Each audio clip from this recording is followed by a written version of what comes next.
En mi cumpleaños de 70 años, mi hermana Vilma me miró desde el otro lado de la mesa y dijo con una sonrisa: Delia, cuéntame, ¿estás disfrutando tu fideicomiso de $500,000? Yo la miré confundida, sin entender. Las palabras no me llegaban completas. Pregunté despacio, sintiendo que algo en mi pecho se apretaba: ¿de cuál fideicomiso estás hablando? Mi hijo Renato dejó caer el tenedor. Mi nuera Clara se puso pálida como la pared. Los dos parecían querer desaparecer en ese mismo instante, tragados por el suelo de mármol de su propia casa. Entonces Vilma se volteó hacia ellos, y con esa voz firme que siempre tuvo, les preguntó directamente: ¿qué hicieron con el dinero? El silencio que siguió no era de esos silencios normales. Era pesado. Era culpable. Era la clase de silencio que grita verdades que nadie quiere escuchar. Esa noche, el olor de la casa no era de fiesta. Era de despedida. De esas que uno presiente pero no quiere nombrar. Yo estaba sentada en la punta de la mesa, como siempre, como si fuera un adorno más entre los platos caros y las copas de cristal que jamás tuve en mi propia casa. 70 años. 70 años, y mi hijo Renato había insistido tanto en celebrar mi cumpleaños en su mansión que yo no pude negarme. No porque quisiera estar ahí, sino porque una madre nunca deja de buscar el cariño de sus hijos, aunque le cueste la dignidad. Me llamo Delia Godínez. Nací en un pueblo donde las mujeres aprendíamos desde niñas a callar, a obedecer, a sonreír aunque por dentro todo se estuviera quebrando. Me casé joven. Tuve 2 hijos. Enviudé hace 5 años. Y desde entonces he vivido sola en un apartamento pequeño en las afueras de la ciudad, sobreviviendo con una pensión que apenas me alcanza para comer. Renato vive en una casa de 3 pisos con jardín y piscina. Clara, mi nuera, usa ropa de marca y cambia de auto cada 2 años. Mis nietos estudian en colegios privados donde la mensualidad cuesta más que mi renta de 3 meses.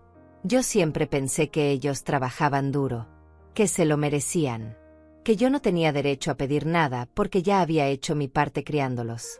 Pero esa noche, cuando Vilma pronunció esas palabras, algo dentro de mí se rompió. O tal vez se despertó. Vilma es mi hermana menor. Tiene 65 años y vive en otra ciudad. Es exitosa. Tiene su propia empresa de consultoría. Viaja por el mundo. Usa trajes elegantes y perfumes franceses. Nos vemos poco, tal vez 1 o 2 veces al año. No porque nos llevemos mal, sino porque nuestras vidas tomaron caminos completamente diferentes. Ella construyó un imperio. Yo construí una familia. O eso creía. Vilma llegó esa noche con un regalo envuelto en papel dorado y una botella de vino que seguramente costaba más que mi compra del mes. Me abrazó fuerte, como siempre. Me dijo que me veía bien, aunque ambas sabíamos que era mentira. Yo estaba más delgada, más cansada, más apagada. Se sentó a mi lado y empezó a hablar de sus viajes, de sus proyectos, de la vida en general. Renato y Clara sonreían forzadamente desde el otro lado de la mesa. Mis nietos estaban en sus cuartos, probablemente pegados a sus teléfonos. La conversación era superficial, incómoda, llena de pausas largas que nadie sabía cómo llenar. Entonces Vilma se sirvió más vino y me miró con esa expresión que siempre tuvo cuando estaba a punto de decir algo importante. Delia dijo: quiero preguntarte algo que me tiene curiosa desde hace tiempo. Yo asentí, sin imaginar lo que vendría. ¿Estás disfrutando tu fideicomiso de $500,000? Preguntó con naturalidad, como quien pregunta por el clima. El mundo se detuvo. Mis oídos zumbaban. $500,000. Fideicomiso. Yo no entendía nada. Miré a Vilma como si estuviera hablando en otro idioma. ¿De cuál fideicomiso estás hablando?, pregunté, con la voz tan pequeña que casi no me reconocí. Vilma frunció el ceño. Me miró fijamente. El fideicomiso que tu esposo dejó para ti antes de morir. No lo estás usando. Sentí que el piso se movía debajo de mis pies. Mi esposo. Mi difunto esposo. ¿Un fideicomiso? Nunca me habló de eso. Nunca vi documentos. Nunca recibí dinero. Nada. Absolutamente nada. Yo no sé nada de eso, murmuré, sintiendo como las lágrimas empezaban a picar en mis ojos. Vilma dejó la copa sobre la mesa con un golpe seco. Su rostro cambió. Ya no era la hermana amable que llegó con regalos. Era la empresaria implacable que no tolera mentiras ni traiciones. Se volteó hacia Renato y Clara, que estaban completamente inmóviles, como estatuas de sal. ¿Qué hicieron con el dinero?, preguntó Vilma, con una voz tan fría que heló toda la habitación. Renato se aclaró la garganta. Intentó sonreír. Tía Vilma, creo que hay un malentendido. No hay ningún malentendido, lo interrumpió Vilma. Yo estuve presente cuando tu padre firmó esos documentos. Yo fui testigo. $500,000 en un fideicomiso para Delia, con instrucciones claras de que ella recibiría pagos mensuales de por vida. ¿Dónde está ese dinero? Clara se puso de pie tan rápido que su silla casi se cae. Necesito ir al baño, murmuró, y salió casi corriendo. Renato se quedó ahí, abriendo y cerrando la boca como un pez fuera del agua. Sus ojos evitaban los míos. Y en ese momento, yo supe. Supe que mi hermana estaba diciendo la verdad. Supe que mi hijo me había robado. Supe que todo lo que él tenía, todo lo que presumía, todo lo que me hacía sentir como una carga, había sido construido con mi dinero. Mamá, empezó a decir Renato, con esa voz de niño que usaba cuando había hecho algo malo, déjame explicarte. Pero yo levanté la mano. No quería escucharlo. No todavía. Primero necesitaba entender. Necesitaba procesar. Necesitaba respirar. Vilma sacó su teléfono. Voy a llamar a Ignacio Chávez, dijo firmemente. El abogado que ayudó a tu padre con el fideicomiso. Él tiene todas las copias. Todos los documentos. Todo. Renato palideció aún más. Tía, no es necesario. Oh, sí que es necesario, respondió Vilma, ya marcando el número. Yo seguía sentada ahí, mirando mi plato de comida que no había tocado. Todo daba vueltas en mi cabeza. Mi esposo me había dejado $500,000. $500,000. Yo había estado viviendo con menos de $800 al mes. Saltándome comidas. Usando ropa vieja. Sintiéndome una carga para mi hijo. Y todo ese tiempo, él tenía mi dinero. Mi dinero. Las lágrimas empezaron a caer. No podía detenerlas. No eran lágrimas de tristeza solamente. Eran de rabia. De humillación. De traición tan profunda que me partía el alma. Vilma terminó la llamada y puso su mano sobre la mía. Ignacio viene para acá, dijo suavemente. Vamos a resolver esto. Te lo prometo. Renato seguía ahí, paralizado, con la cara roja y la frente sudada. Clara no había vuelto del baño.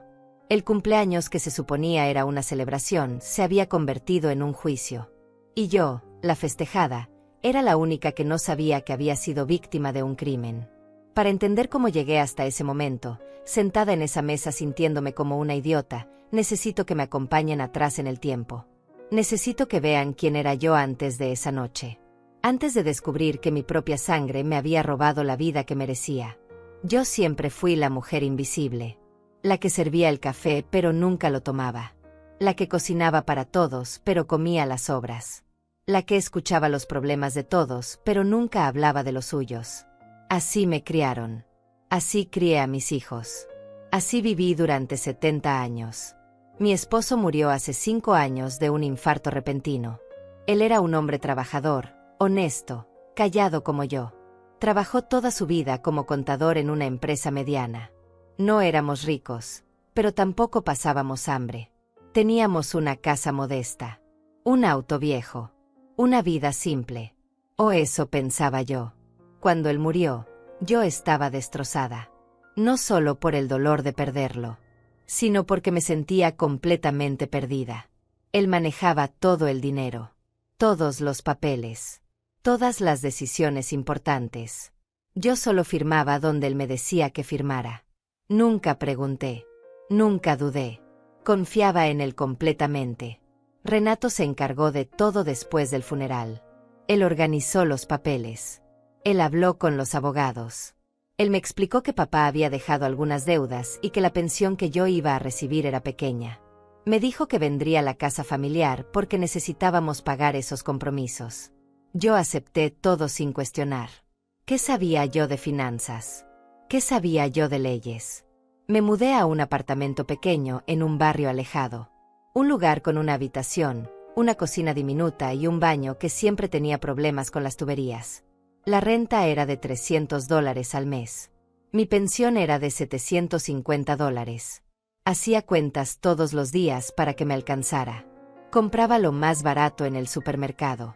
Caminaba en lugar de tomar el autobús para ahorrar $1. Apagaba las luces en cuanto salía de una habitación. Renato me visitaba una vez al mes, tal vez. Siempre llegaba apurado. Siempre con el teléfono en la mano. Me daba $200 y me decía que era todo lo que podía ayudarme. Yo le agradecía como si me estuviera regalando el mundo. $200 que hacían la diferencia entre comer pollo o solo arroz esa semana. Clara nunca venía conmigo. Decía que estaba ocupada con los niños, con el trabajo, con 1000 cosas. Las pocas veces que la vi, me miraba con una mezcla de lástima y desprecio. Como si yo fuera un mueble viejo que ya no servía, pero que tampoco se podía tirar a la basura. Mis nietos me veían como una extraña. Cuando Renato me invitaba a su casa para las fiestas, ellos apenas me saludaban. Subían corriendo a sus cuartos llenos de juguetes caros y pantallas gigantes. Yo me quedaba abajo, sentada en la sala enorme, sintiéndome pequeña. Sintiéndome fuera de lugar. Veía su casa y no entendía cómo mi hijo había logrado tanto. 3 pisos. Pisos de mármol. Muebles importados. Una cocina que parecía sacada de las revistas. Clara presumía sus carteras de diseñador. Renato hablaba de sus inversiones. Yo pensaba que tal vez él era más inteligente que su padre. Más ambicioso. Más capaz. Nunca sospeché que todo lo que él tenía era mío. Los días en mi apartamento eran todos iguales.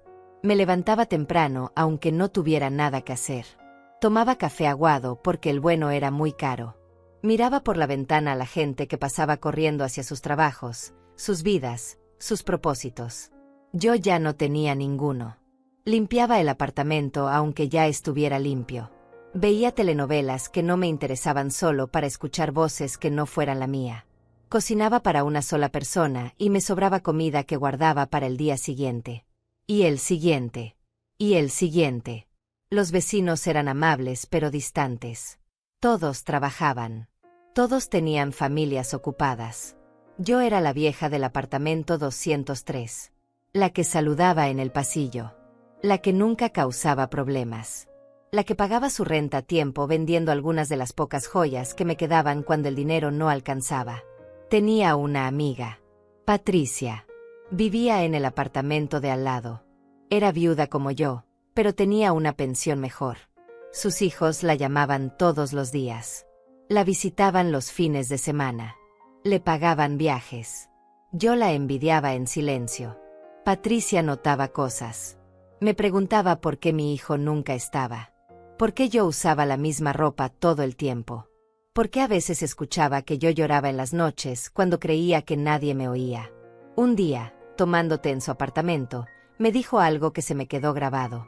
Delia, tú siempre has sido de las que tragan todo. De las que aguantan. De las que callan. Pero nadie te va a dar un premio por sufrir en silencio. A veces hay que dejar de tragar. A veces hay que escupir lo que nos envenena. Yo me reí nerviosamente. Le dije que estaba bien. Que no me faltaba nada. Que mi hijo hacía lo que podía por mí. Pero Patricia me miró fijamente y movió la cabeza. Un día vas a despertar, Delia. Y ese día espero que no sea demasiado tarde. No entendí sus palabras entonces. Ahora sí. Los flashbacks me llegan en oleadas. Recuerdo cuando Renato era niño y yo trabajaba limpiando casas para pagarle clases de inglés. Recuerdo las noches sin dormir cuando él estaba enfermo y yo no tenía dinero para el médico, pero igual lo llevaba. Recuerdo cómo vendí mi anillo de bodas para pagarle la universidad. Recuerdo también cómo él empezó a avergonzarse de mí cuando creció. Cómo dejó de presentarme a sus amigos. Cómo me pedía que no fuera a buscarlo a la escuela porque los otros niños se burlaban de mi ropa vieja. Como cuando se casó con Clara, me sentaron en la última fila de la iglesia como si fuera una invitada más y no la madre del novio. Siempre me dije que era normal. Que los hijos crecen y se alejan. Que yo tenía que entender. Que no podía ser una carga. Esas palabras. Carga. ¿Cuántas veces las escuché? ¿Cuántas veces me las dije a mí misma? No quiero ser una carga. No puedo pedirles más. Ya hicieron suficiente por mí. Yo estoy bien sola. Mentiras. Todas mentiras que me repetía para no enfrentar la verdad. La verdad de que mi hijo me había abandonado emocionalmente mucho antes de robarme el dinero. La verdad de que yo había permitido que me trataran como basura porque creía que eso era amor. Que eso era ser una buena madre. Las semanas antes de mi cumpleaños fueron extrañas. Renato me llamó más seguido de lo normal. Insistió en que fuera a su casa para la celebración. Dijo que Clara estaba preparando algo especial. Que los niños querían verme. Yo acepté emocionada. Pensé que tal vez finalmente me estaban incluyendo. Que tal vez finalmente me veían. Patricia me ayudó a arreglarme esa noche. Me prestó un chal bonito. Me peinó. Me dijo que me veía hermosa. Pero también me dijo algo más. Algo que sonó como advertencia. Si algo se siente raro esta noche, no te quedes callada. Tú vales más de lo que crees. Yo me reí. Le dije que dejara de preocuparse. Que solo iba a cenar con mi familia. Que todo estaría bien.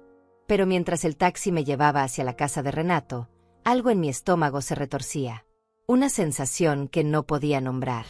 Como si mi cuerpo supiera algo que mi mente todavía no quería aceptar. Llegué y la casa estaba iluminada. Música suave. Olor a comida cara. Renato abrió la puerta con una sonrisa grande. Demasiado grande. Clara me saludó con un beso en la mejilla. Demasiado dulce. Los niños bajaron a darme un abrazo rápido antes de volver a desaparecer. Demasiado ensayado. Todo era demasiado. Me senté en esa mesa enorme sintiéndome más sola que en mi apartamento vacío. Y entonces llegó Vilma. Mi hermana. La que no sabía que iba a estar ahí. La que Renato no esperaba. La que tenía la llave para abrir la caja de mentiras que él había construido con tanto cuidado. Todo empezó a torcerse 3 semanas antes de mi cumpleaños. Aunque en ese momento yo no lo sabía. Yo seguía viviendo mi vida de siempre. Mi vida pequeña. Mi vida de sobrevivir día a día con $750 al mes y la ilusión de que algún día las cosas mejorarían. Era un martes por la tarde. Yo estaba sentada en mi sala viendo las noticias cuando sonó el teléfono. Era Renato. Eso ya era raro. Él no llamaba los martes. Él llamaba los domingos, si acaso. Y siempre las conversaciones duraban menos de 5 minutos. Mamá, dijo con una voz extraña. Una voz que intentaba sonar casual, pero que estaba llena de algo que no podía identificar. ¿Cómo estás? Bien, hijo. ¿Todo bien por allá? Sí, todo bien. Oye, quería hablarte sobre tu cumpleaños. Se acerca, ¿verdad? Mi cumpleaños. 70 años. Yo no había pensado mucho en eso. ¿Para qué? No había nada que celebrar. Otro año más de soledad. Otro año más de contar monedas. Sí, el 23, respondí sin mucho entusiasmo. Clara y yo queremos hacer algo especial. Una cena en la casa. ¿Te parece? Me sorprendió. Ellos nunca organizaban nada para mí. Mi último cumpleaños lo pasé sola comiendo sopa enlatada frente al televisor. No tienen que molestarse, dije automáticamente. Yo estoy bien. No necesito nada. Mamá, no es molestia. Queremos hacerlo. Los niños también quieren estar. Va a ser lindo. Sí. Algo en su tono me incomodó. Era demasiado insistente. Demasiado ansioso. Pero yo quería creerle.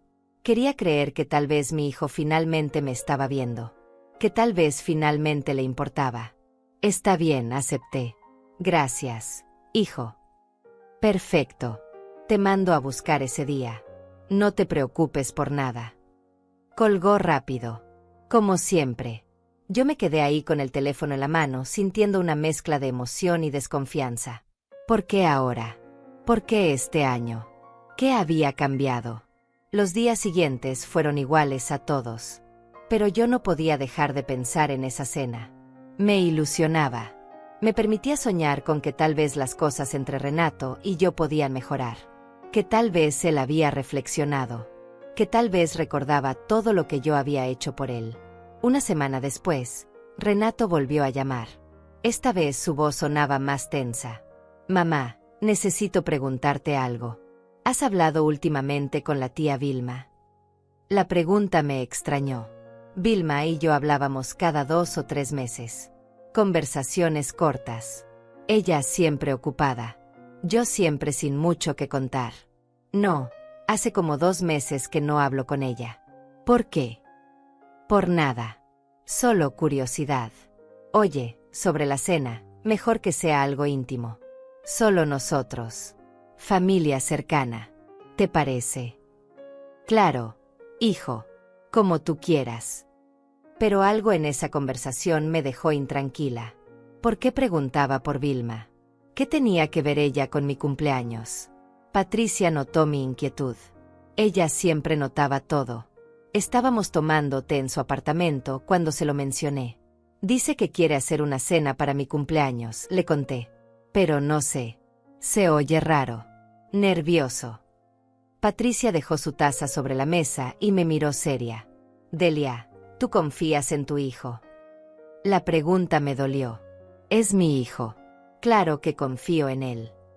Aunque nunca te visite, aunque te tenga viviendo con menos de lo que gastas en propinas, aunque viva en una mansión mientras tú cuentas centavos para comprar pan. Él hace lo que puede por mí, me defendí.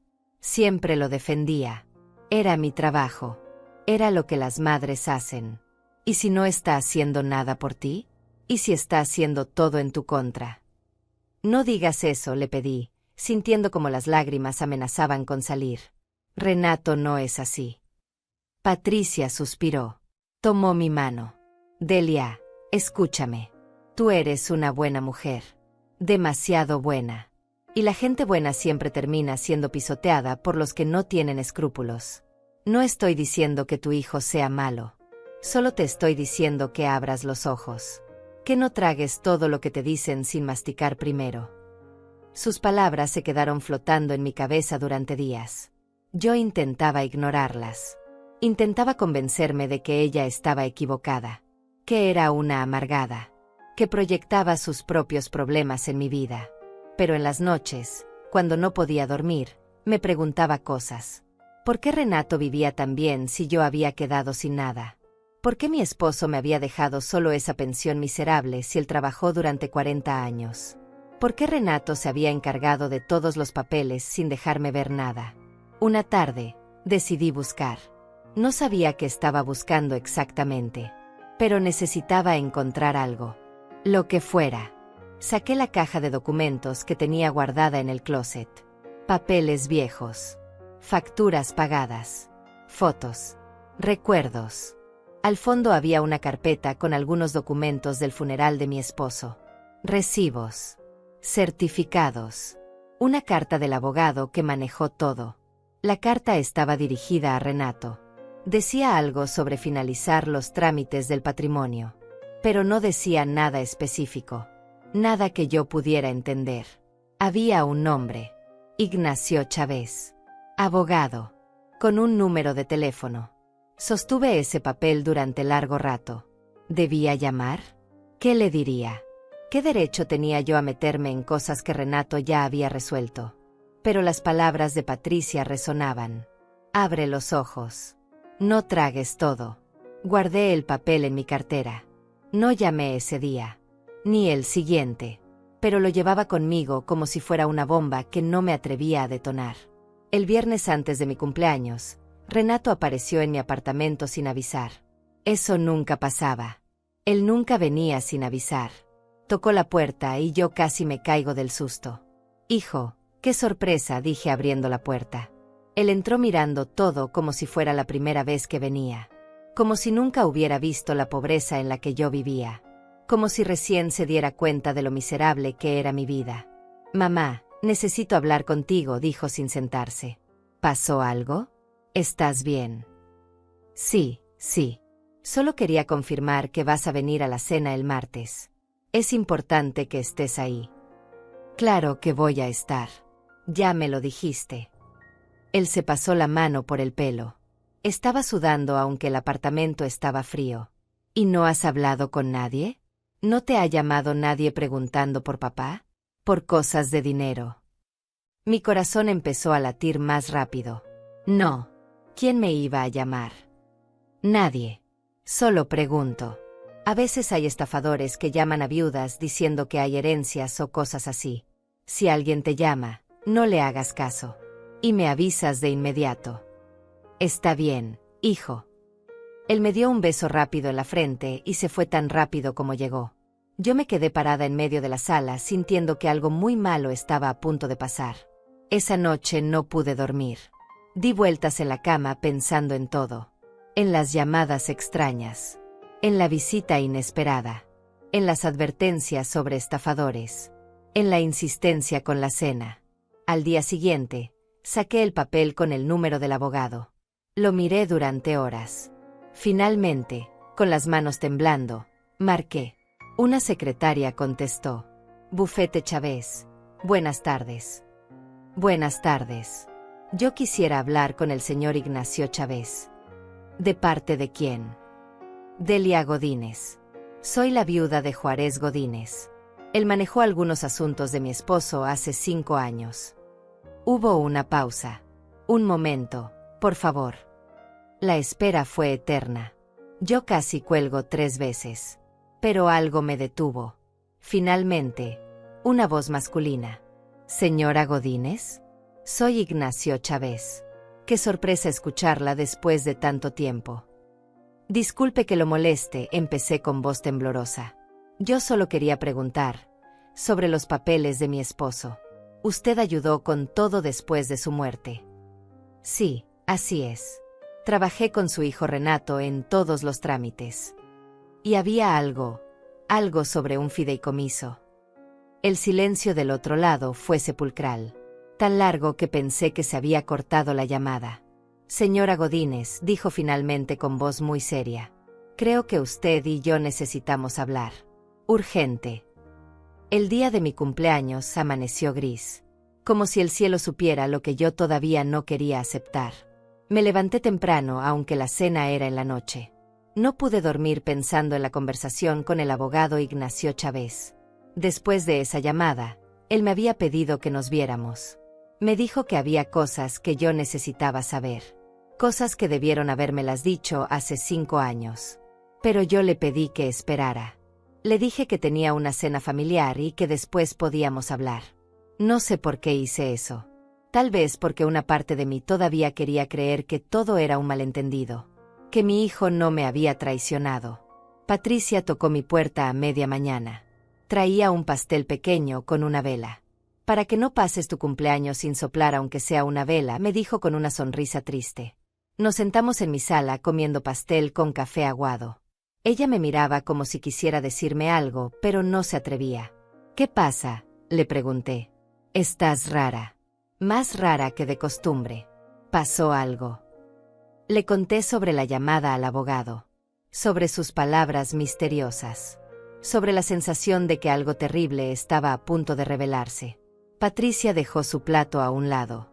Delia, escúchame bien. Vayas donde vayas esta noche, no te quedes callada. Si algo no te parece, di algo. Si alguien te falta el respeto, levántate y vete. Tú no le debes nada a nadie.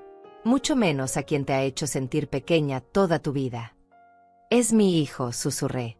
Y tú eres su madre. La que se partió el lomo por él. La que vendió hasta su anillo de bodas para darle un futuro. No se te olvide eso cuando él intente hacerte sentir que tú eres la que debe agradecerle. Sus palabras me calaron hondo. Me abrazó fuerte antes de irse. Llámame cuando llegues a casa. No me importa la hora. Me quedé sola mirando el reloj. Las horas pasaban lentas como tortura. Me bañé.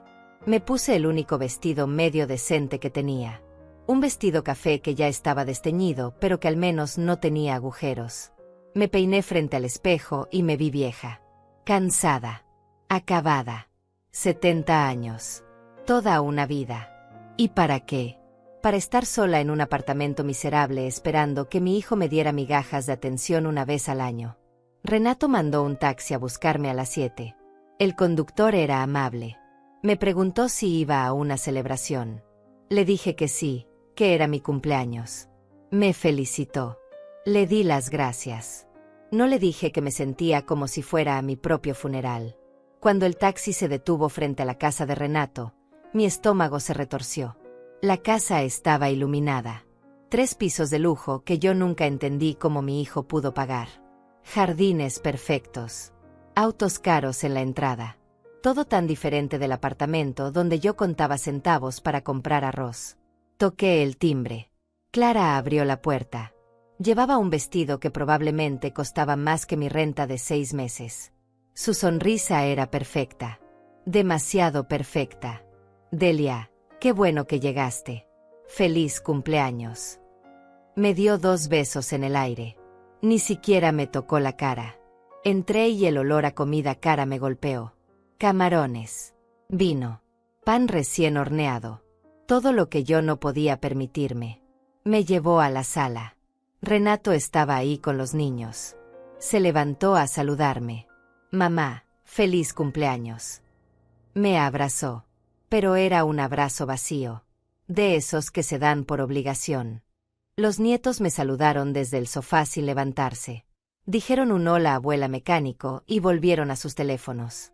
Yo me senté en una silla sintiendo que sobraba en mi propia celebración. Clara trajo copas de vino. ¿Quieres una, Delia? No, gracias. Con agua está bien. ¿Segura? Es un vino italiano muy bueno. Segura. Renato estaba nervioso. Lo notaba. Se movía mucho. Miraba el teléfono cada 2 minutos. Conversaba, pero sus palabras sonaban huecas. Como ensayadas. Pasaron 30 minutos de conversación forzada. Preguntas superficiales sobre mi salud. Comentarios sobre el clima. Nada real. Nada profundo. Yo solo esperaba que la cena terminara rápido para poder irme. Y entonces sonó el timbre. Renato se puso pálido. Clara dejó caer su copa, pero la atrapó antes de que se rompiera.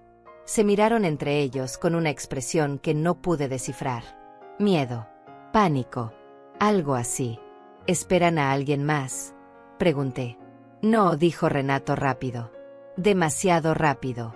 Debe ser una equivocación. Pero el timbre volvió a sonar. Más insistente esta vez. Clara fue a abrir. Yo escuché voces en la entrada. Una voz de mujer que reconocí de inmediato, aunque hacía meses que no la escuchaba. Vilma. Mi hermana. Entró a la sala como un huracán. Elegante como siempre. Traje sastre gris. Tacones altos. Perfume caro. Cabello perfecto. Traía un regalo grande envuelto en papel dorado y una botella de vino. Delia, gritó emocionada al verme. Corrió a abrazarme. Un abrazo real. De los que aprietan fuerte. Feliz cumpleaños, hermana. 70 años. No lo puedo creer. Yo estaba en shock. Vilma, no sabía que venías. Quise darte la sorpresa. Me miró fijamente. Renato me dijo que iban a celebrar tu cumpleaños y no podía perdérmelo. 70 años no se cumplen todos los días. Miré a Renato. Él no le había dicho nada. Eso era obvio por su cara. Vilma había venido por su cuenta. Y él no la esperaba. No la quería ahí. Tía Vilma, qué sorpresa, dijo Renato con voz tensa. No sabíamos que venías. Por eso es una sorpresa, sobrino. Vilma se sentó a mi lado y me tomó la mano. ¿Cómo estás, Delia? Te veo más delgada. Estoy bien, mentí. ¿Segura? ¿Estás comiendo bien? ¿Te alcanza con lo que tienes? Las preguntas me incomodaron. No porque fueran groseras, sino porque eran reales. Porque tocaban la verdad que yo siempre ocultaba. Sí, todo bien. Vilma me miró como si no me creyera, pero no insistió. En su lugar, se volteó hacia Renato y Clara. ¿Qué casa tan hermosa tienen? Cada vez que vengo me sorprende más. ¿Cómo va el negocio, Renato? Bien, todo va bien. Me alegra. Porque sé que no es fácil mantener un estilo de vida así. Los colegios privados de los niños. Los autos. Esta casa. Todo cuesta. Pero me imagino que con las inversiones que hiciste te ha ido muy bien. Renato se aclaró la garganta. He tenido suerte. La suerte ayuda. Pero también el capital inicial. ¿Verdad? El aire se puso tenso. Yo no entendía por qué. Pero algo en el tono de Vilma era diferente. Como si estuviera jugando un juego que solo ella conocía las reglas. Clara apareció de la cocina. La cena está lista. Pasamos al comedor. Nos movimos todos hacia el comedor enorme. Una mesa de madera que podía sentar a 12 personas. Platos finos. Cubiertos de plata. Servilletas de tela. Todo tan elegante. Todo tan fuera de mi realidad. Me sentaron en la cabecera. Como la festejada. Vilma se sentó a mi derecha. Renato y Clara al frente. Los niños en las puntas, callados y aburridos. La comida era exquisita. Ensalada con ingredientes que no conocía. Salmón al horno. Papas con hierbas. Vino caro que todos tomaban menos yo. Conversación educada que no decía nada. Y entonces Vilma dejó su tenedor sobre el plato. Tomó un sorbo largo de vino. Me miró con una expresión que no pude leer. Y dijo las palabras que cambiarían todo. Delia, quiero preguntarte algo que me tiene curiosa desde hace tiempo. ¿Estás disfrutando tu fideicomiso de $500,000? El mundo se detuvo. El ruido del comedor desapareció. Solo escuchaba mi corazón latiendo en mis oídos. $500,000. Fideicomiso. Las palabras no tenían sentido. ¿De cuál fideicomiso estás hablando?, pregunté con voz temblorosa. Vilma frunció el ceño. El fideicomiso que tu esposo Juárez dejó para ti antes de morir.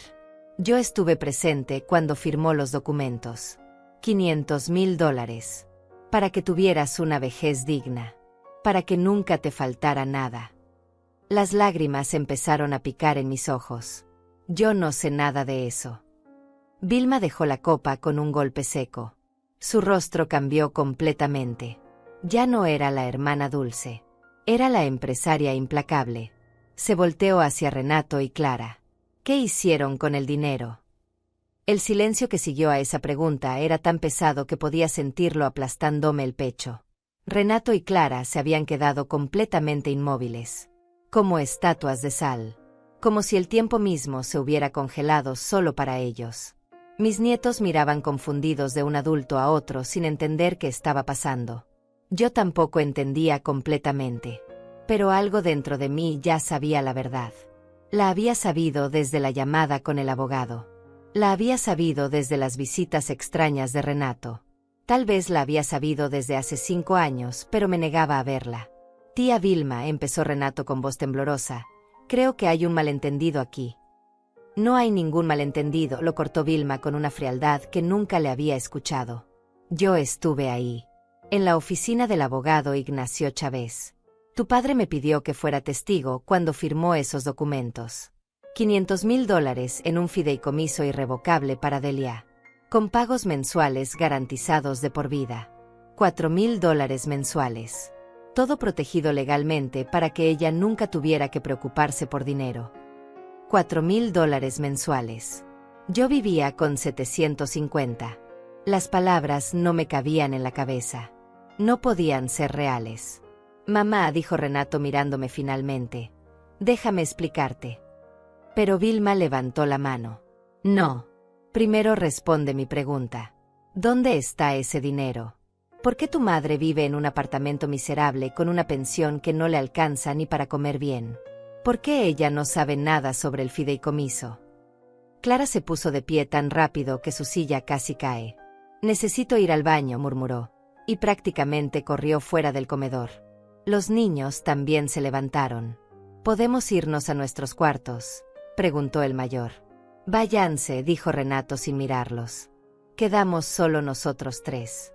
Vilma furiosa. Renato aterrado.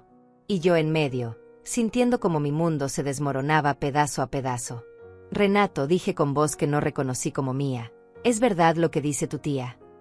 Él se pasó las manos por la cara. Sudaba. Le temblaban las manos. Mamá, es complicado. No es complicado, intervino Vilma. Es bastante simple. ¿Sí o no? ¿Sabías del fideicomiso? Silencio. ¿Lo sabías?, insistió mi hermana. Sí, susurró Renato finalmente. Lo sabía. Las palabras me cayeron como piedras, como golpes, como traición física que me quitaba el aire. ¿Y por qué yo no sabía?, pregunté, sintiendo como las lágrimas empezaban a caer sin control. Renato no me miraba a los ojos. Papá me nombró administrador del fideicomiso. Me dejó a cargo de manejar todo. Pensé que era mejor usarlo para inversiones, para hacer crecer el dinero, para asegurar el futuro de la familia. ¿El futuro de qué familia?, preguntó Vilma con desprecio. ¿Tu futuro? Porque el futuro de tu madre claramente no te importó. Ella es la beneficiaria, no tú. Ese dinero era para ella. Yo iba a dárselo, se defendió Renato débilmente. Cuando fuera el momento adecuado. ¿Cuándo?, grité. No pude contenerme. 70 años aguantando todo en silencio y finalmente algo dentro de mí se rompió. ¿Cuándo era el momento adecuado, Renato? ¿Cuando yo me muriera de hambre? ¿Cuando ya no pudiera pagar mi renta? ¿Cuándo? Mamá, no es así. Entonces, ¿cómo es? Mi voz temblaba de rabia y dolor. Dime cómo es que durante 5 años yo he vivido con menos de $800 al mes mientras tú tenías mi dinero. Dime cómo es que yo he vendido mis cosas para poder comer mientras tú comprabas autos de lujo. Dime cómo es que yo me he sentido una carga para ti cuando todo este tiempo estabas viviendo de lo que era mío. Vilma sacó su teléfono. Voy a llamar a Ignacio Chávez ahora mismo. Él tiene todos los documentos, todas las pruebas. Y vamos a aclarar esto de una vez. Tía, espera, suplicó Renato. No es necesario. Oh, sí que es necesario. Vilma ya estaba marcando el número. Muy necesario. Renato me miró con ojos suplicantes. Mamá, por favor. Podemos arreglar esto en familia. No necesitamos meter abogados. ¿Arreglarlo cómo?, pregunté. ¿Dándome las migajas que tú decidas darme cuando te convenga? Siguiéndome mintiendo. Clara regresó al comedor. Tenía los ojos rojos. Había estado llorando. Se quedó de pie junto a la puerta como si estuviera lista para salir corriendo en cualquier momento. Vilma tenía el teléfono en el oído. Ignacio, soy Vilma Mesa. Estoy aquí con mi hermana Delia. Necesitamos que vengas urgente. Ahora. Sí. Es sobre el fideicomiso de Juárez Godínez. Pausa. Excelente. Te esperamos. Colgó y nos miró a todos. Viene para acá. Trae todos los documentos. Vamos a resolver esto esta misma noche. No pueden hacer esto, dijo Clara con voz chillona. Esta es nuestra casa. Y ese es el dinero de mi hermana, respondió Vilma con frialdad. El dinero que ustedes robaron. No robamos nada, protestó Renato. Yo era el administrador legal. Tenía derecho a tomar decisiones. Tenías derecho a administrar el dinero para beneficio de tu madre, no para el tuyo. Vilma se acercó a él. ¿Sabes cómo se llama lo que hiciste? Malversación. Fraude. Robo. Y puede meterte en la cárcel. Renato palideció aún más. Yo no quería hacerle daño a mamá. Solo pensé que podía hacer mejor uso del dinero. Invertirlo. Multiplicarlo. ¿Y lo multiplicaste?, preguntó Vilma. ¿Dónde están los $500,000 originales más las ganancias de 5 años de inversiones? Porque por lo que veo, están en esta casa. En esos autos. En esa ropa cara que usa tu esposa. Todo construido con el dinero de tu madre mientras ella pasaba hambre. Yo seguía sentada ahí escuchando todo como si fuera una película. Como si no fuera mi vida. Como si no fuera mi hijo del que estaban hablando. Mi hijo que me había robado. Que me había mentido. Que me había dejado sufrir mientras él vivía como rey con mi dinero. Renato, dije finalmente con voz calmada. Demasiado calmada. La calma que viene después de la tormenta. Mírame a los ojos. Él levantó la vista lentamente. ¿Alguna vez sentiste culpa? ¿Alguna vez, en estos 5 años, pensaste en mí viviendo sola en ese apartamento horrible mientras tú dormías en tu cama de sábanas caras compradas con mi dinero? Mamá, yo. Responde, sí o no. Silencio. Ese silencio me dijo todo lo que necesitaba saber. ¿Y tú? Me volteé hacia Clara. Tú sabías. Ella asintió casi imperceptiblemente. Cobarde hasta el final. Ni siquiera podía admitirlo en voz alta. Ustedes dos, dije levantándome de la silla, me vieron luchar. Me vieron contar monedas. Me vieron usar la misma ropa gastada una y otra vez. Me vieron rechazar invitaciones porque no tenía dinero ni para el autobús. Y no dijeron nada. No hicieron nada. Siguieron tomando mi dinero y dejándome creer que era una carga para ustedes. Las lágrimas caían, pero mi voz no temblaba. Algo había cambiado dentro de mí. Algo se había roto, pero también algo se había fortalecido. Lo peor, continué, no es que me robaron el dinero. Lo peor es que me robaron la dignidad. Me hicieron sentir inútil. Estúpida. Una vieja que no servía para nada.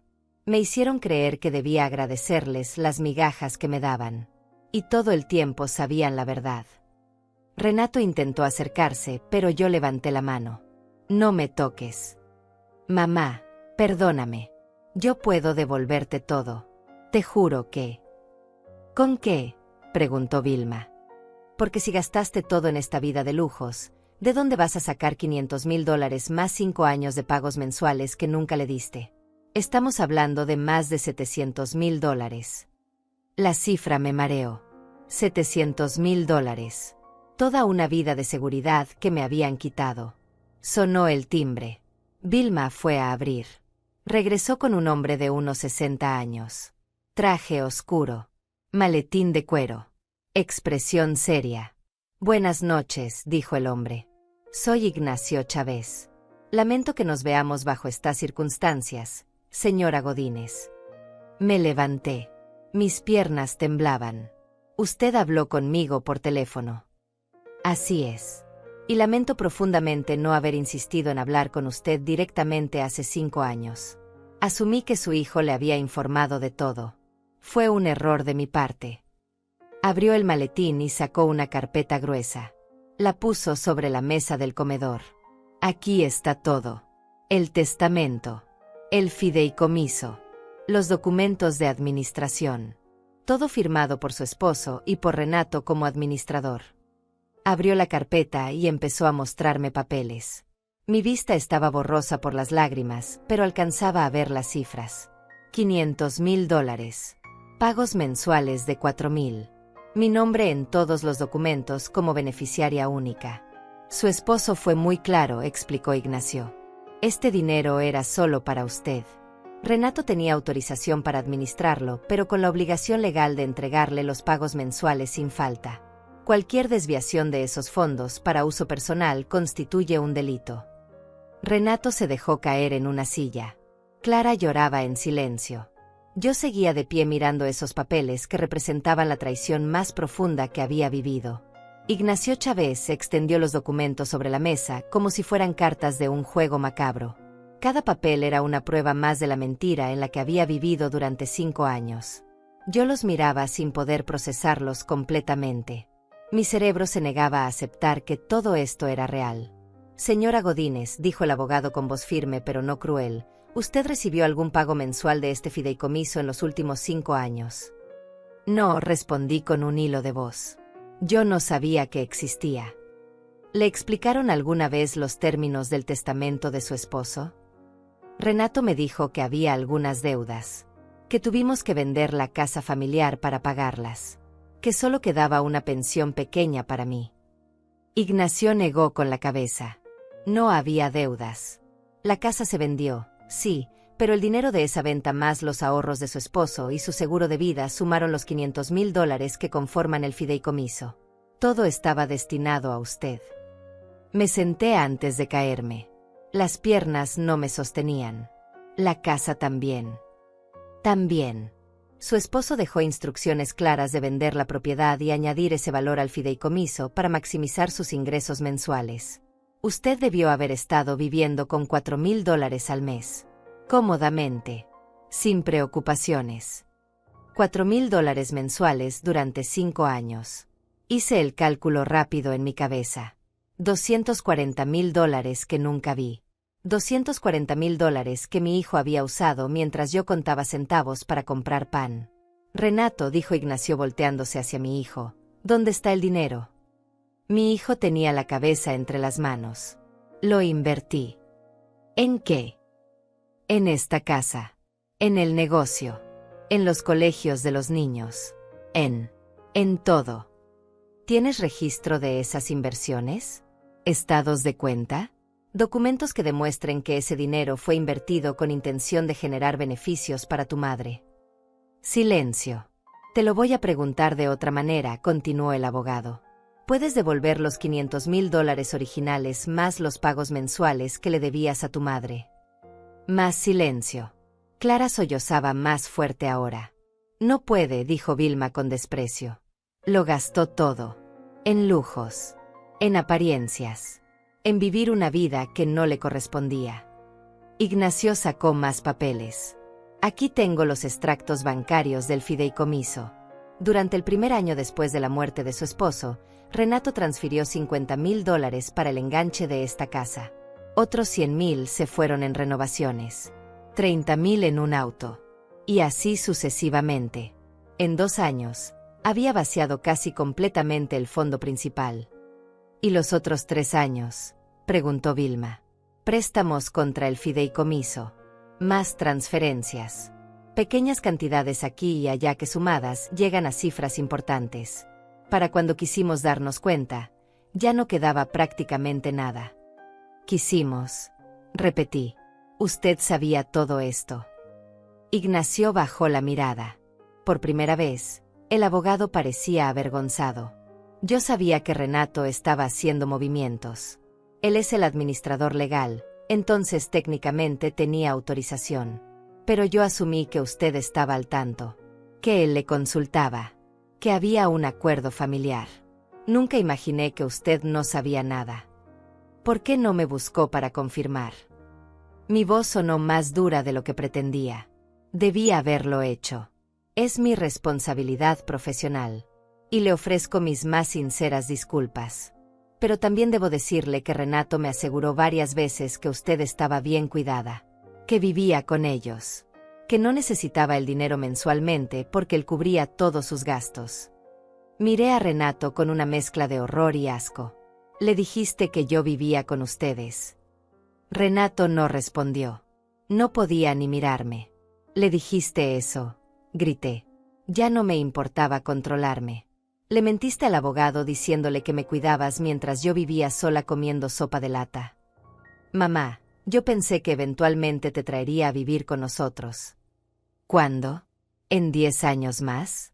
¿Nunca?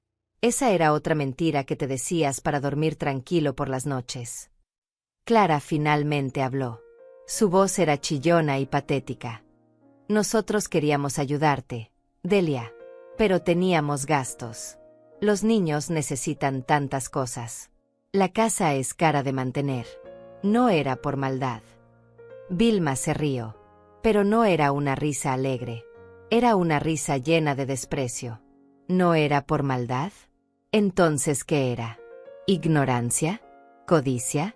Justificas robarle a una anciana porque tus hijos necesitan ir a colegios privados.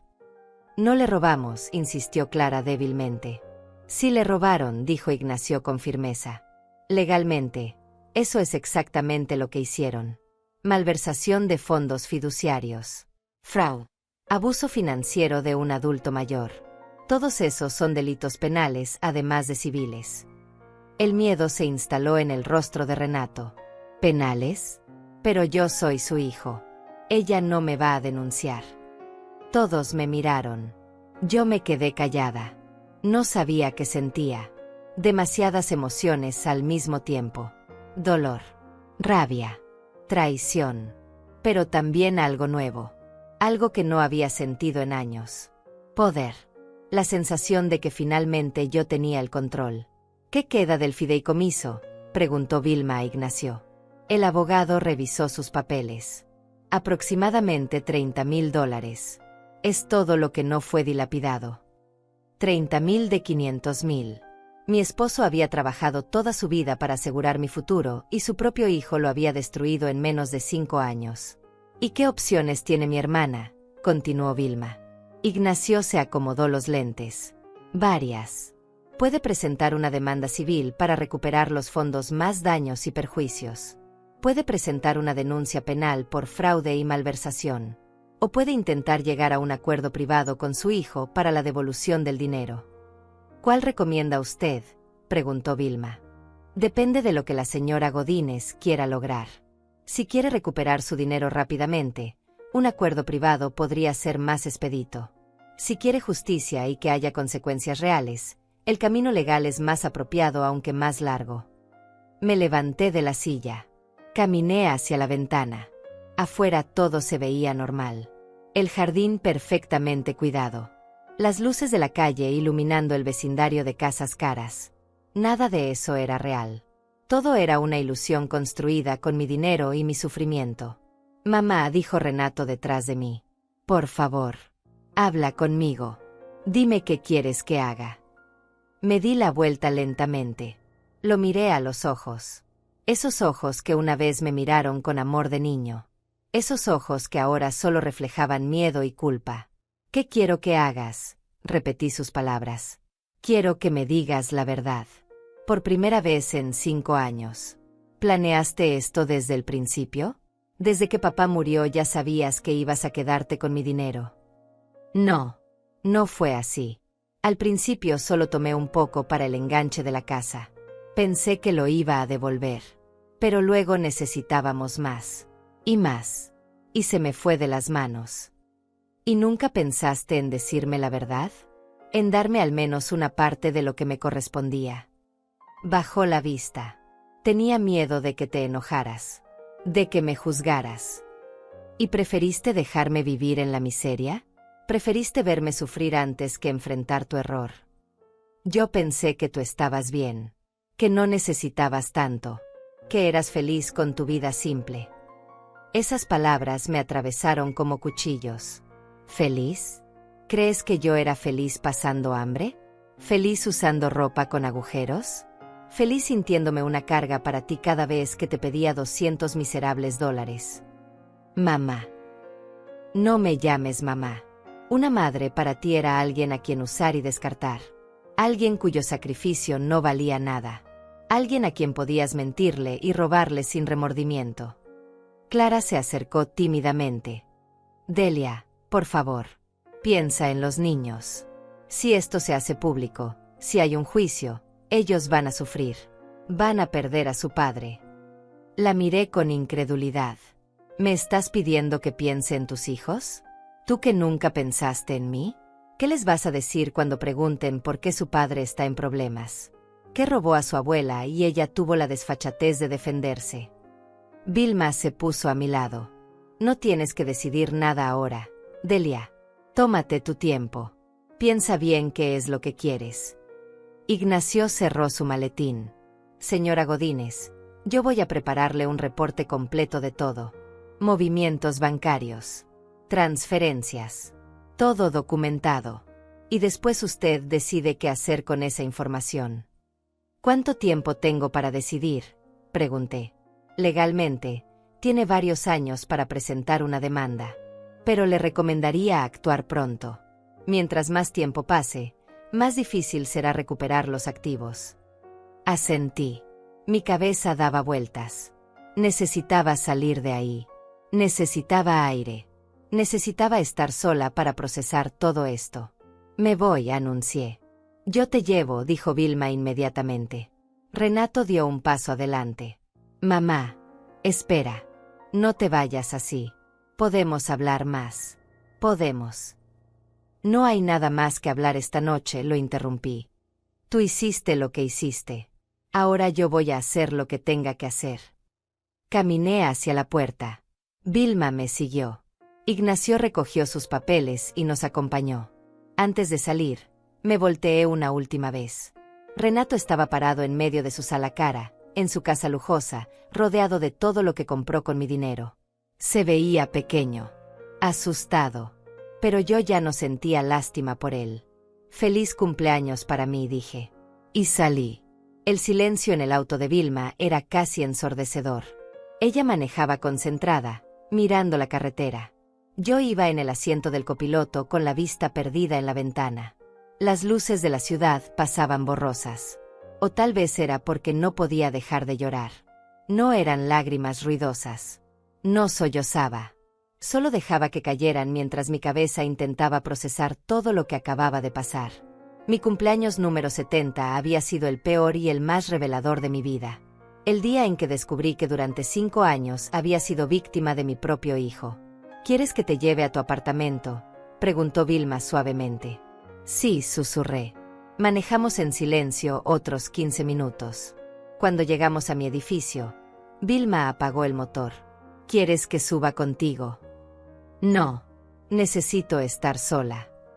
Delia, no deberías estar sola esta noche. Acabas de recibir un golpe terrible.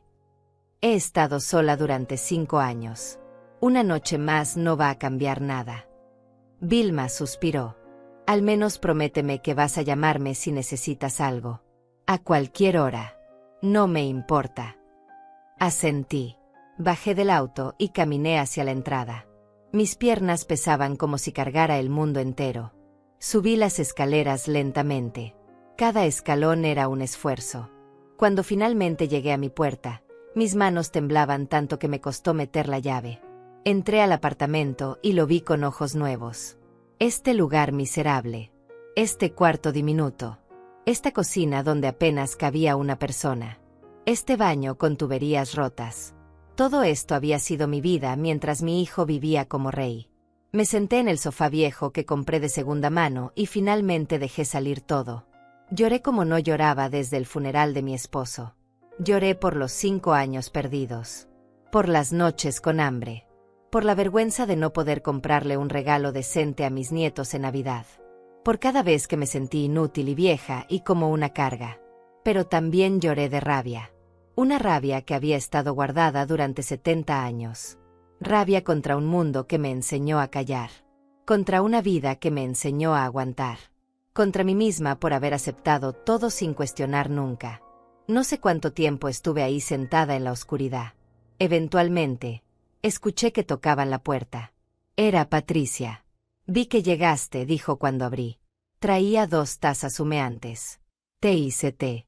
Y no acepto un no como respuesta. Dejé que entrara. Nos sentamos juntas en el sofá. Ella no me preguntó nada. Solo esperó. Y yo, después de tomar un sorbo de té, se lo conté todo. Cada palabra. Cada revelación. Cada traición. Patricia escuchó en silencio. Cuando terminé, dejó su taza sobre la mesa y me tomó las manos. Delia, ¿sabes lo que acaba de pasar esta noche? Me enteré que mi hijo me robó. No. Bueno, sí. Pero también pasó algo más importante. Tú dejaste de tragar. Tú dejaste de callar. Por primera vez en tu vida, exigiste respuestas. Exigiste verdad. Y eso, amiga mía, es el principio de todo. No me siento fuerte, admití. Me siento destruida. Estar destruida y estar débil no es lo mismo. A veces hay que desmoronarse completamente para poder reconstruirse de la manera correcta. Sin las mentiras. Sin el peso de las expectativas de otros. Sus palabras resonaron en mí. Tenía razón. Algo había cambiado esta noche. No solo había descubierto la verdad. También había descubierto mi voz. La voz que había callado durante 70 años porque me enseñaron que las mujeres buenas no se quejan. Que las madres buenas todo lo perdonan. Que las esposas buenas obedecen. ¿Qué vas a hacer?, preguntó Patricia. No lo sé todavía. El abogado me va a mandar toda la documentación. Tengo opciones. Pero no sé cuál elegir. ¿Cuál es la que te da más miedo? La pregunta me tomó por sorpresa. Miedo. Sí. A veces lo que más miedo nos da es lo que más necesitamos hacer. Pensé en eso. ¿Qué me daba más miedo? ¿Demandar a Renato? ¿Denunciarlo penalmente? ¿Destruir la imagen perfecta que él había construido? No. Lo que más miedo me daba era otra cosa. Me da miedo ser libre, dije en voz baja. Me da miedo tener dinero. Me da miedo no necesitarlo. Porque entonces ya no tengo excusa para seguir siendo invisible. Para seguir siendo pequeña. Para seguir aceptando migajas. Patricia sonrió con tristeza. Eso es exactamente lo que necesitas enfrentar entonces. Se quedó conmigo hasta tarde. Cuando finalmente se fue, me quedé despierta en la oscuridad pensando. Recordando. Procesando. Recordé a la niña que fui. La que soñaba con ser maestra. Pero mis padres dijeron que las mujeres no necesitan estudiar tanto. Que era mejor casarse joven y formar familia. Recordé a la joven que quería trabajar. Pero mi esposo dijo que las esposas se quedan en casa. Que su trabajo era cuidar a los niños y mantener la casa limpia. Recordé a la madre que quería hacer cosas por sí misma. Pero mis hijos me decían que descansara. Que ya había hecho suficiente. Que ellos se encargarían de todo. Toda mi vida había sido una serie de voces diciéndome qué hacer. Qué pensar. Qué sentir. Y yo había obedecido porque creí que eso era amor. Creí que sacrificarme era lo correcto. Creí que desaparecer era noble. Pero esta noche había aprendido algo. El sacrificio sin reciprocidad no es amor. Es autodestrucción. Y yo había estado destruyéndome durante 70 años creyendo que estaba siendo virtuosa. Los siguientes días fueron extraños. Ignacio Chávez me mandó toda la documentación como prometió. Carpetas gruesas llenas de papeles que mostraban cada dólar que Renato había tomado. Cada transferencia. Cada mentira documentada en extractos bancarios. Vilma me visitó todos los días. Me ayudó a revisar los documentos. Me explicó términos legales que no entendía. Me recordó una y otra vez que yo no había hecho nada malo. Que la culpa era completamente de Renato. Renato llamó. Muchas veces. Dejó mensajes. Mensajes suplicantes. Mensajes donde prometía devolverme todo. Mensajes donde lloraba y pedía perdón. Yo no contesté ninguno. No estaba lista. Clara también llamó. Sus mensajes eran diferentes. Eran justificaciones. Eran intentos de hacerme sentir culpable. Piensa en la familia. No seas egoísta. Los niños te necesitan. Como si yo les debiera algo a ellos después de lo que me hicieron. Patricia me acompañaba en las tardes. Tomábamos té. Hablábamos de todo y de nada.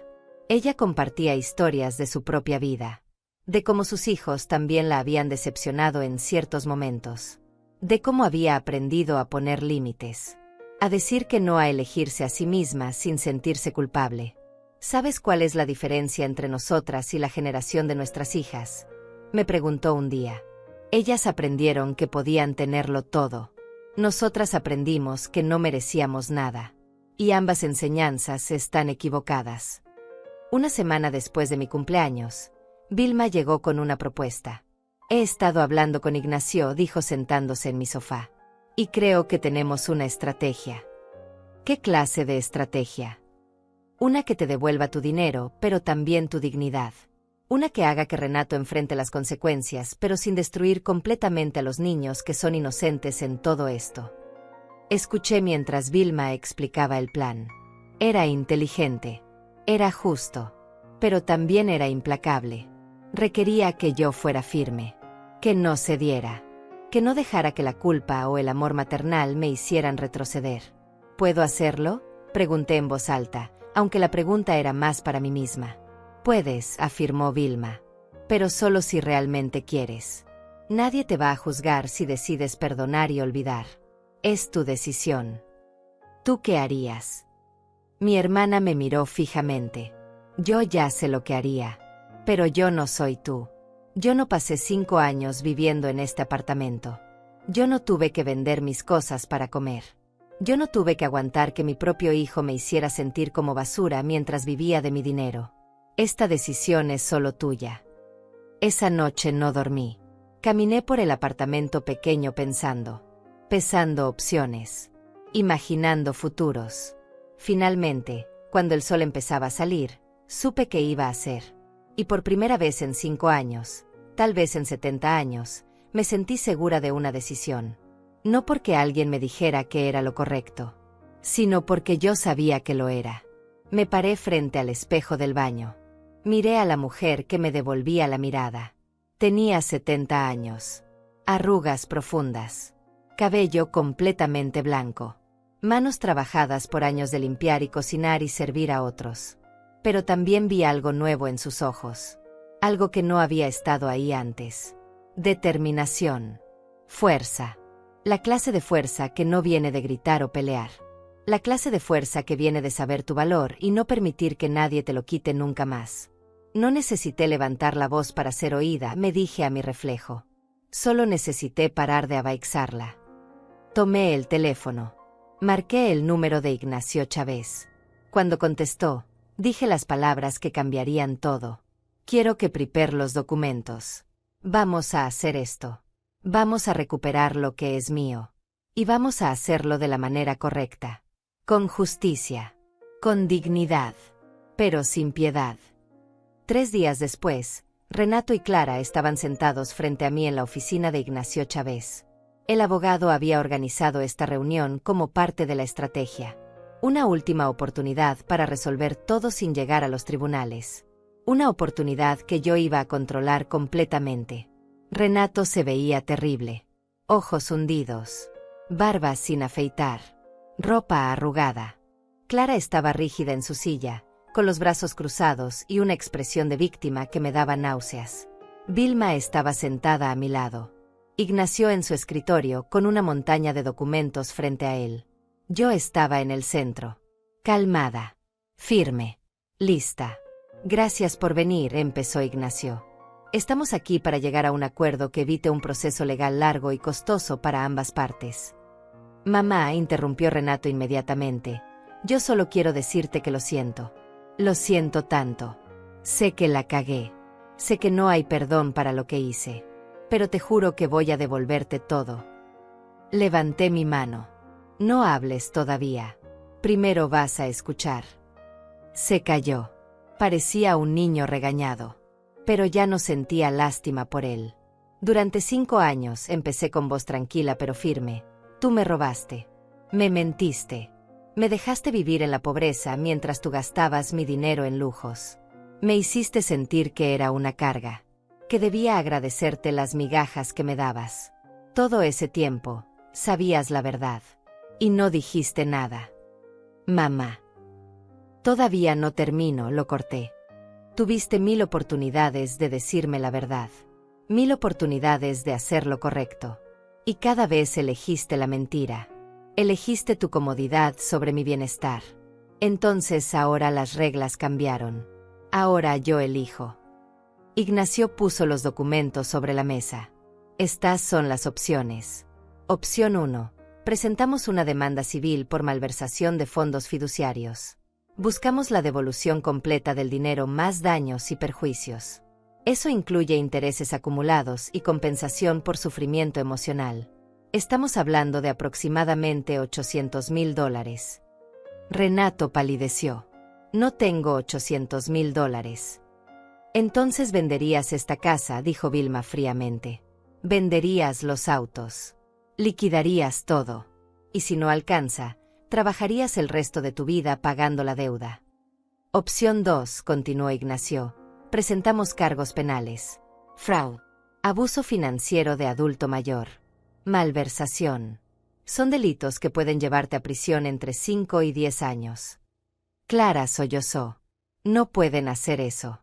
Los niños necesitan a su padre. Los niños necesitan aprender que las acciones tienen consecuencias, respondí. Que robarle a tu propia madre no queda impune. Opción 3, dijo Ignacio. Llegamos a un acuerdo privado. Tú devuelves el dinero en los términos que tu madre establezca. Firmas documentos legales reconociendo la deuda. Y si incumples, automáticamente procedemos con las opciones 1 y 2. ¿Cuáles serían los términos?, preguntó Renato con voz quebrada. Miré a Ignacio. Él asintió. Era mi turno de hablar. Van a vender la casa, dije. Inmediatamente. Esa casa fue comprada con mi dinero. Ya no les pertenece. ¿Dónde vamos a vivir?, preguntó Clara histéricamente. Donde puedan pagar con su propio dinero. Como yo tuve que hacer durante 5 años. Van a liquidar las cuentas de inversión, continué. Van a vender el auto de lujo. Van a transferir todo ese dinero a una cuenta nueva a mi nombre que Ignacio va a administrar. Todo eso no va a alcanzar, dijo Renato. La casa tiene una hipoteca. Debo dineros. Entonces trabajarás para pagarlos. Me vas a pagar $1000 mensuales durante los próximos 20 años si es necesario. Firmado legalmente. Con intereses. Y si te atrasas un solo pago, procedo con la demanda y los cargos penales. $1000 mensuales es mucho, protestó Clara. Tenemos gastos. Los niños. Los niños pueden ir a escuelas públicas, la interrumpió Vilma. Como millones de niños en este país. No van a morir por no tener clases de tenis privadas. Además, agregué, quiero algo más. Quiero que le digas a tus hijos la verdad. Que les expliques exactamente qué hiciste. Que les enseñes que robar está mal incluso cuando es a la familia. Especialmente cuando es a la familia. Renato tenía lágrimas cayendo por su rostro. Mamá, vas a destruir a mi familia. No, dije firmemente. Tú destruiste a tu familia cuando elegiste robarme. Yo solo estoy reclamando lo que es mío. Y si tu familia no sobrevive eso, es porque estaba construida sobre mentiras desde el principio. Ignacio empujó los documentos hacia Renato. Tienes 2 opciones. Firmas este acuerdo ahora. O nos vemos en corte la próxima semana. Tú decides. Renato miró los papeles. Miró a Clara. Miró a Vilma. Finalmente me miró a mí. Buscando compasión. Buscando que yo cediera. Buscando a la madre que siempre perdonaba todo. Pero esa madre ya no existía. Firma, dije. O enfréntate a las consecuencias completas de tus acciones. Con manos temblorosas, Renato tomó la pluma.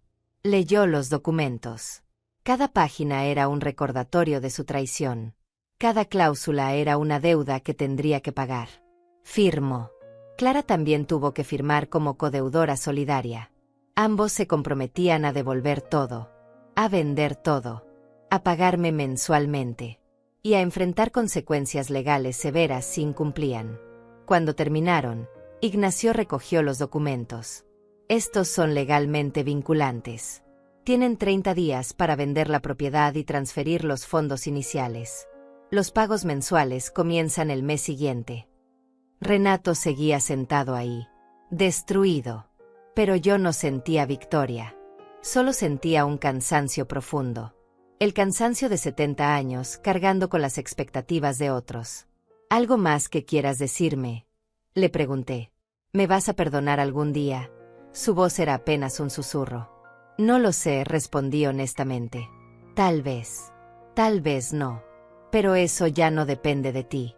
Tú hiciste lo que hiciste. Ahora yo voy a vivir mi vida. Con o sin tu arrepentimiento. Me levanté.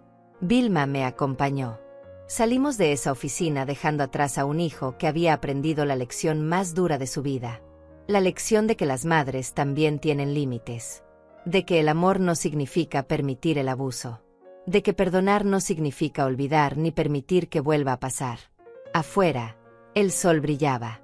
Era un día hermoso. Y por primera vez en 5 años, yo podía ver la belleza sin que estuviera manchada por la preocupación del dinero. ¿Cómo te sientes?, preguntó Vilma. Libre, respondí. Finalmente libre. 6 meses después, yo estaba sentada en la terraza de mi nuevo apartamento tomando café. No café aguado de sobre. Café de verdad. De granos recién molidos. El tipo de café que siempre había visto en las tiendas, pero nunca me permití comprar. El apartamento no era grande. Pero era mío. 2 habitaciones. Cocina completa. Baño que funcionaba. Y esta terraza pequeña donde podía ver el amanecer todas las mañanas. Lo había alquilado con el dinero recuperado de la venta de la casa de Renato. Ignacio había manejado todo impecablemente. La casa se vendió en 3 semanas. Después de pagar la hipoteca y las deudas, quedaron $200,000 que fueron directamente a mi cuenta. Los autos se vendieron. Las cuentas se liquidaron.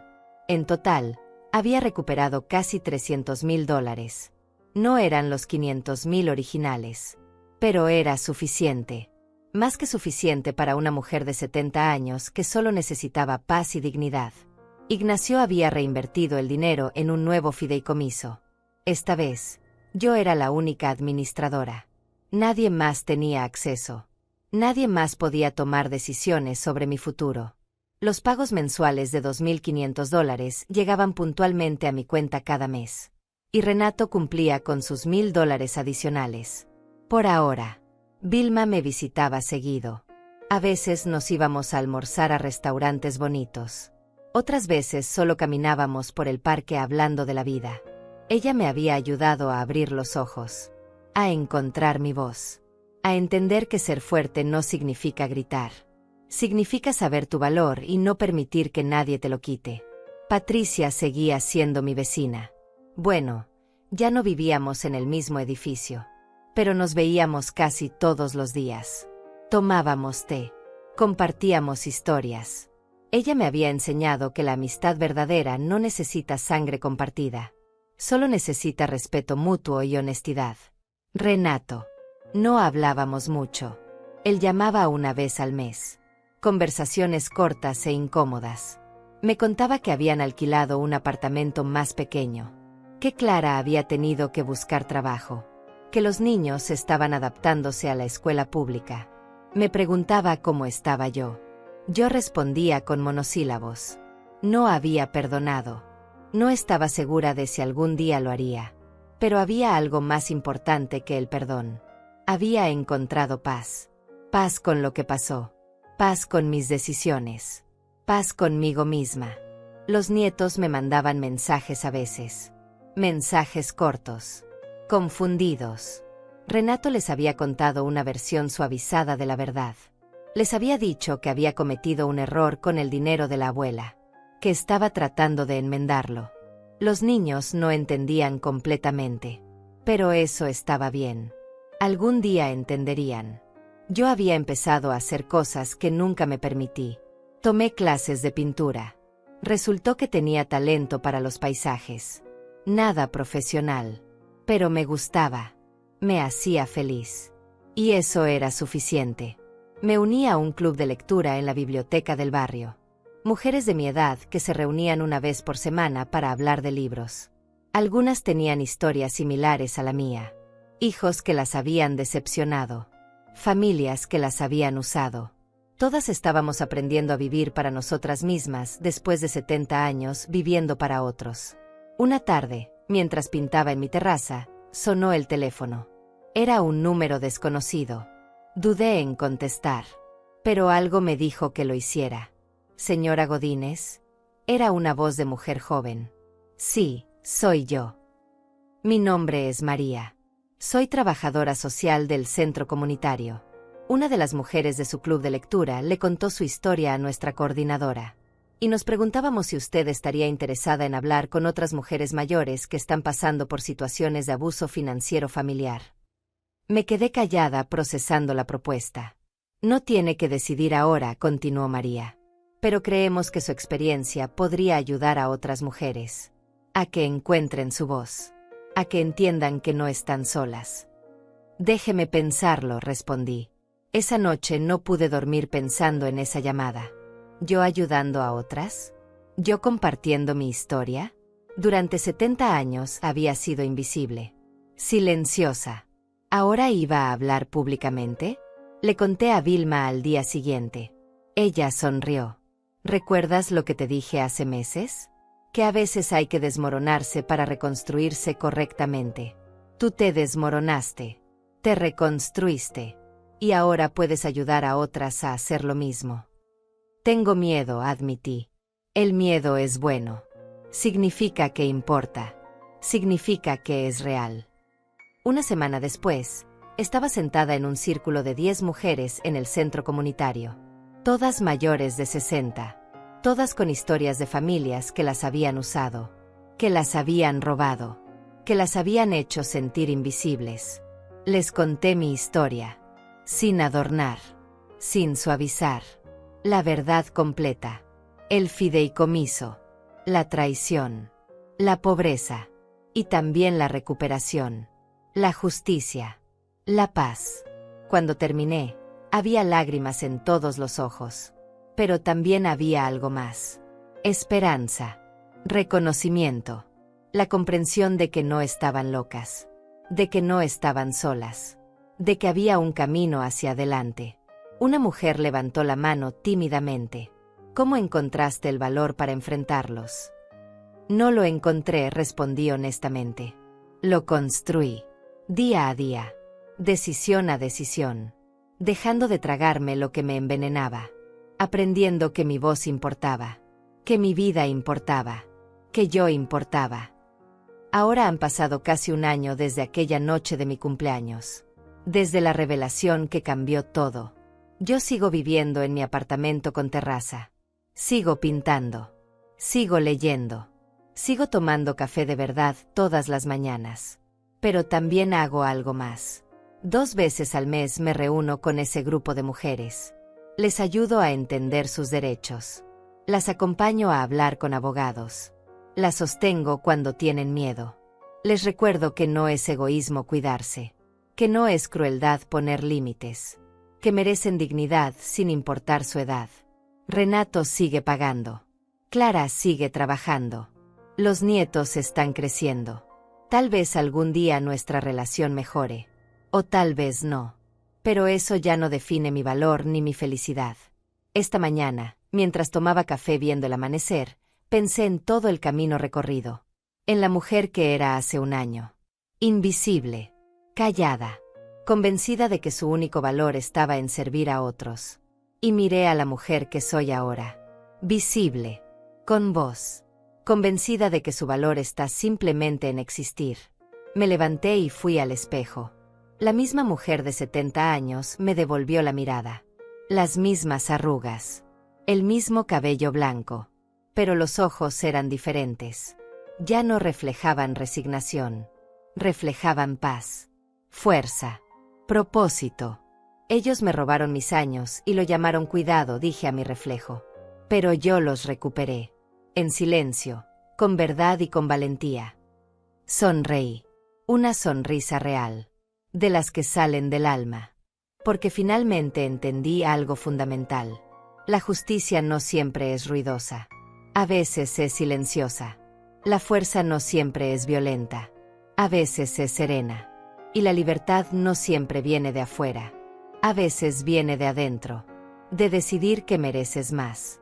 Y luego hacer lo necesario para conseguirlo. Si esta historia te tocó el corazón, si algo en ella resonó con tu propia vida o la de alguien que conoces, quédate conmigo. Porque hay más historias como esta. Historias de mujeres que encontraron su voz cuando todos les dijeron que se callaran. Historias de justicia silenciosa, de dignidad recuperada, de vidas reconstruidas. La próxima historia podría sonar dolorosamente familiar. O podría ser exactamente lo que necesitas escuchar hoy. Porque nunca es tarde para dejar de ser invisible. Nunca es tarde para recuperar lo que es tuyo. Y nunca, jamás es tarde para elegirte a ti misma.